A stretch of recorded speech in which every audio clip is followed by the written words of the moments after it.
Mon pépé, si tu veux dire, ma cambo est vraiment grave. Na kati kaka ndenge kaka ezalaki kaka na kati ya batang oyo moto moko avandi boya te yeba kotika la nsima te afungolisi elengi ya TKM. Elengi ya TKM balobi bosabone massivement bokozwa pene biloko ya bilengi pena ka ndenge ya kaka mapati na tonalité moko boye bozwi baémission bozwi bagag bathéâtre grave baactrice baacteur baoleka vedi tokodefie toyali wana na kati ya elengi ya TKM TV. Elengi ya TKM TV balobi yonde makambu yonde bebe ya sika mekala te ozokoma mikolo po tokokotisa biloko ya elengi awa na kati ya elengi ya TKM TV.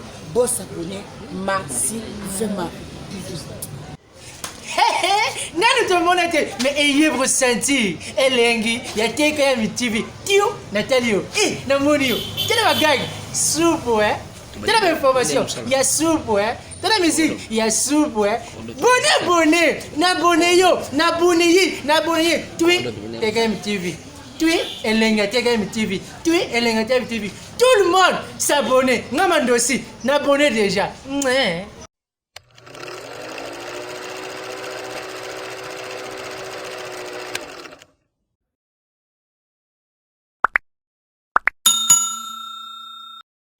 La polygamie est une bonne chose.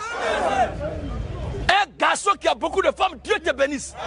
Mais une femme qui a plusieurs copains, plusieurs gars, c'est une prostituée. Et ces derniers sont ses clients. Mais un garçon qui a beaucoup de femmes, tu es en train de diminuer le nombre de prostituées sur le marché.